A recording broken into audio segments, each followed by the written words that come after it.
bangsa dan setanah air. Saya ingin menyampaikan satu hal yang sangat penting bagi keselamatan kita semuanya. Yo, apa kabar lu, Nyet? Ya di sini aja gue lagi stres cuy. PPKM lagi. Kenapa bisa stres cuy? Bawa santai aja. Bingung gue ngapain, bosan banget di rumah. Cuy, gue rasa ya udah saatnya lu jadi konten kreator, bro. Apaan tuh? Ya kayak gue gitu, simpelnya sih YouTuber. Tapi pokoknya lu setiap kali bikin konten, lu bisa taruh di platform manapun. Mau itu YouTube, Instagram, TikTok, apapun lu bisa taruh konten lu di sana. Ya kayak gitu kan duit gak seberapa cuy, lu tahu sendiri. Lu jangan salah, gue di YouTube dari AdSense toh bisa dapet puluhan juta lu. Masa sih seriusan lu? Buat apa gue bercanda? Nih gue kasih linknya. Oke, nanti gue cek. Tapi bisa kayak lu berapa banyak orang sih? Pasti sedikit kan? Bro, gue bahas buku. Berdasarkan UNESCO, minat baca buku di Indonesia tuh sangat rendah. Dan gue bisa dapet puluhan juta, bro. Ya itu pun juga kalau misalkan pasti ada syarat-syaratnya gitu kan untuk bisa dapat AdSense kan? Ya itu fair. Karena emang awal-awal sih jujur aja sih PR-nya bukan main ya. Tapi gue cara ngakalinnya adalah gue coba pakai Linkit LTNK.id, di mana itu website lu pribadi sendiri, lu bisa minta support, lu bisa bikin digital product, dan lumayan sih dapat hasilnya awal-awal tuh 5-10 juta per bulan juga. Apa namanya? Linkit LTNK.id. Nih gue kasih linknya.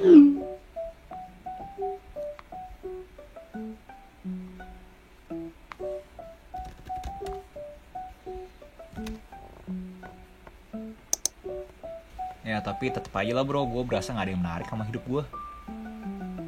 Apa yang mau dikontenin? Ya udah bro ya, gue udah dulu ya, gue mau ada kerjaan nih. Wih, mau keluar lu, hati-hati lu.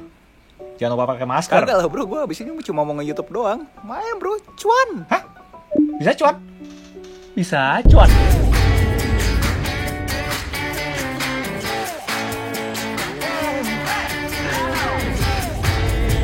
Hai warga kreatif, buat kalian belum kenal, salam kenal dulu. Nama gue Agus Halim, dimana 2 hari sekali gue selalu upload video di YouTube. Dan semuanya berhubungan dengan industri kreatif, kreatif negosiasi dengan klien, kreatif membaca buku, kreatif finansial. Apapun yang sifatnya kreatif akan selalu gue bahas di channel ini. So buat kalian yang berkenan, monggo di subscribe. So hari ini terinspirasikan dari live session gue di TikTok, dimana ada beberapa dari kalian nanya ke gue, Kak, nih PPKM darurat kayak gini enaknya ngapain ya kak ya? Dan juga ada beberapa dari kalian kayak nanya, Kak, setelah pandemi ini kira-kira karir apa yang pasti ada masa depannya? Disclaimer dulu, jujur gue bingung kenapa kalian nanya pemilihan karir ke orang yang jelas-jelas di YouTube-nya ada tulisan YouTuber gagal.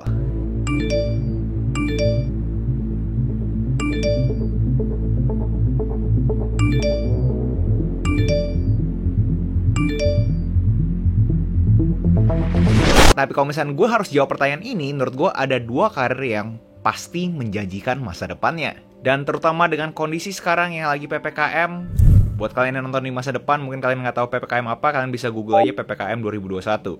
Mungkin buat kalian yang lagi ada waktu luang saat PPKM ini, menurut gue ada 2 karir yang sangat menjanjikan. Dan gue ini pun juga udah ngomong di live-nya gue, yaitu adalah coder, kalau nggak content creator. Kenapa coder dan content creator? Karena coder itu bisa komunikasi dengan mesin, sedangkan content creator bisa komunikasi dengan manusia via konten. Dua-duanya itu scalable dan COGS-nya cuma sekali bikin produksi konten atau code bisa dikonsumsi sama ribuan user langsung. Scalable. Karena gue kagak jago coding, atau lebih tepatnya gagal.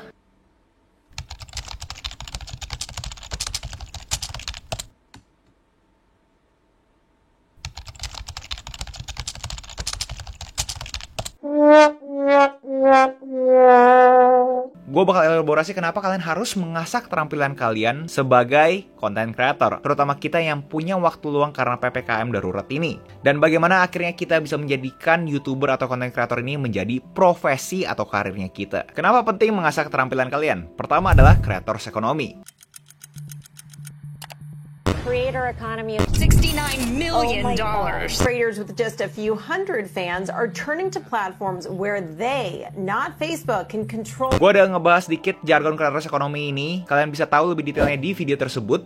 Tapi sekarang per 16 Juli 2021 ada berita bahkan raksasa sosmed yang paling pelit ke konten kreatornya, yaitu Facebook, mengumumkan bahwa mereka sudah mengalokasikan 14 triliun untuk para konten kreatornya. Yes, untuk kedepannya moga-moga juga masuk ke Indonesia. Kalau kalian create Reels, kalian bisa dapat duit dari Reels tersebut. Poin gue cerita ini adalah profesi konten kreator ada duitnya. Kenapa gue ngebahas duit? Karena menurut gue kalian pasti butuh insentif untuk mau melakukan kerjaan ini. Walaupun gue tahu itu bukan tujuan utamanya, tapi kalian harus tetap mikirin duit buat kalian tuh punya semangat. Karena sekali lagi gue ngebahas ini untuk orang yang pengen menjadikan ini sebagai profesi atau karir. Dan uniknya profesi content creator ini banyak cara monetisasinya, banyak revenue streamnya.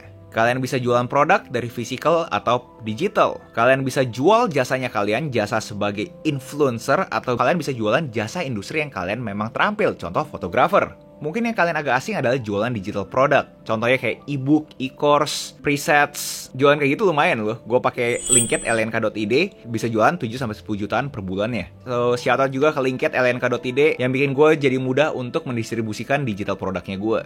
And on that note, untuk merayakan 100.000 subscriber, gue bakal ada diskon besar-besaran 70% ke semua presets dan lootsnya gue. So, buat kalian yang gak mau ketinggalan, cus aja ke Linkit lnk.id/agusleo. Promo berakhir di akhir minggu, so jangan sampai kelewatan.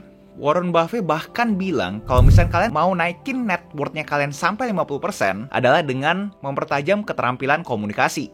Easy way to become worth 50% more than you are now at least is to hone your communication skills, both written and verbal. Dan gue udah pernah bahas detailnya di video ini. Balik ke poin awal gue, kenapa menurut gue content creator itu sangat diperlukan. Karena skill komunikasinya. Orang mungkin gampang dapat ide dan konsep, tapi berapa banyak orang yang bisa mengemas menjadi suatu output. Dan mengemas ini pun juga butuh keterampilan kan. Dan untuk output ini bisa tersajikan dengan mudah ke penonton atau siapapun yang mengkonsumsi output tersebut, pasti butuh skill komunikasi yang baik.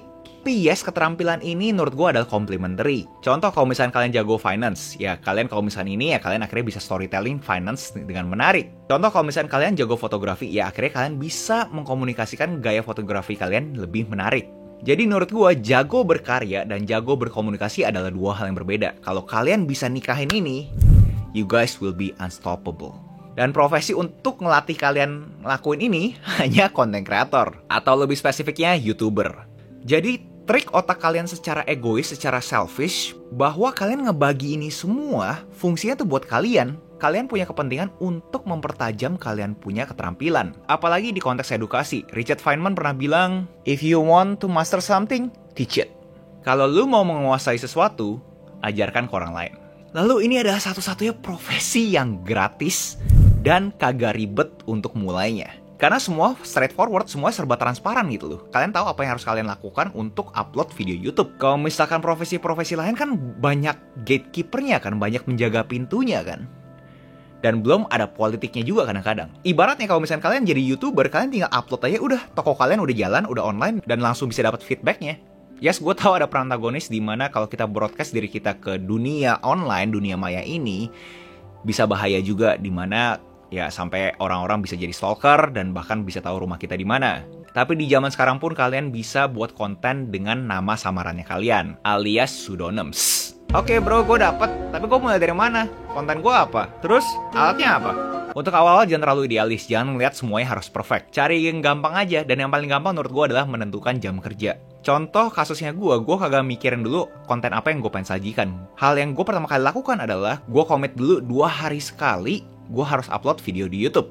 Dan abis itu gue coba reverse engineer, gue pukul ke belakang untuk gue dapat output 2 hari sekali gue selalu upload video di YouTube. Sistem seperti apa yang diperlukan? Dan akhirnya gue menemukan gue produksi cuma boleh maksimum 30 menit dan abis itu post production cuma boleh maksimum 2 jam.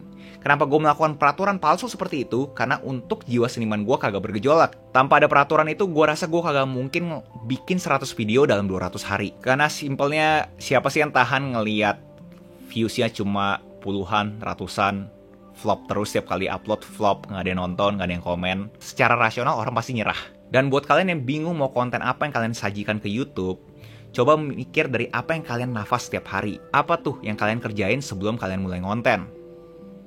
Main game kah? Baca laporan keuangan kah?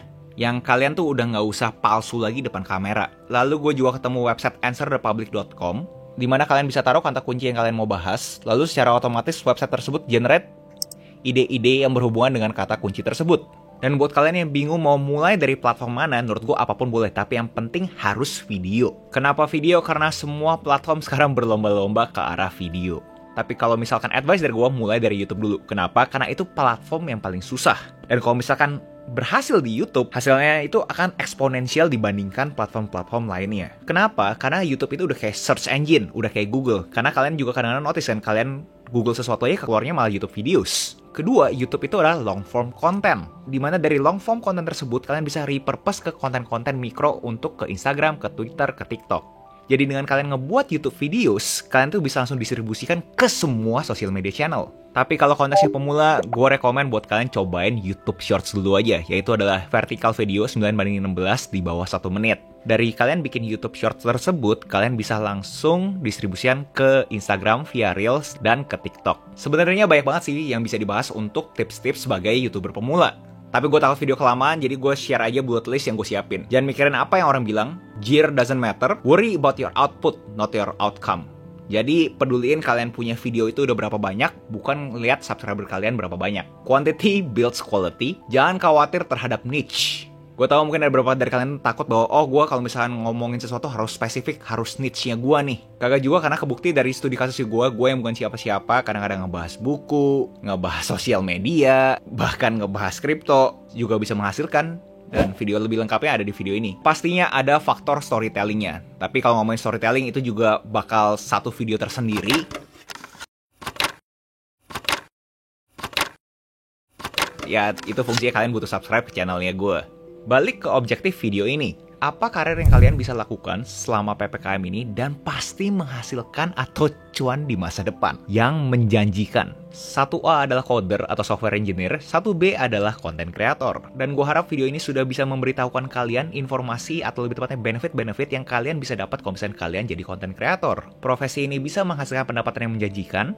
Profesi ini ngebuat kalian lebih tajam. Profesi ini juga memberikan kesempatan yang sama ke semua orang. Semua orang punya akses yang sama. Dan terlebih buat kalian yang suka network, menurut gue the ultimate networking tools adalah konten. Lu kagak bakal tahu siapa yang nonton video lu, dan siapa tahu dia langsung DM lu dan mau ajak kerja sama dan mungkin kedepannya bisa berpartner. Pak Presiden, DM aja Pak, nggak apa-apa kok Pak. Intinya, let your content network for you. So ya itu aja, tapi gue ngomong-ngomong gini gue jadi terinspirasikan apakah jangan-jangan gue butuh bikin suatu akademi ya untuk kreators-kreators pemula ya. Atau lebih tepatnya akademi untuk orang-orang yang pengen menjadikan konten kreator itu profesinya mereka. Kayak program 3 bulan gitu, kayak mini sekolah buat orang yang pengen menjadikan ini karirnya mereka. Apa-apa bayar, mata duitan banget, pantesan bibirnya kering. Bro, justru karena bibir gue kering loh, makanya gue butuh duit kan untuk beli lip balm. Apa-apa bayar, So, menurut kalian topik mana yang harusnya gue bahas untuk konten berikutnya? Apakah tips-tips YouTuber pemula, atau justru gimana cara storytelling yang baik? Atau justru kalian kepikiran topik lainnya untuk dibahas karena gue yakin warga kreatif itu pemikirannya sangat kritis? Kalian justru minta gue elaborasi ini jadi part 2 atau gimana? Feel free guys untuk komen. So, jangan lupa like, comment, subscribe, nyalain notifnya, share teman kalian, and I'll see you in the next video. Salam kreatif.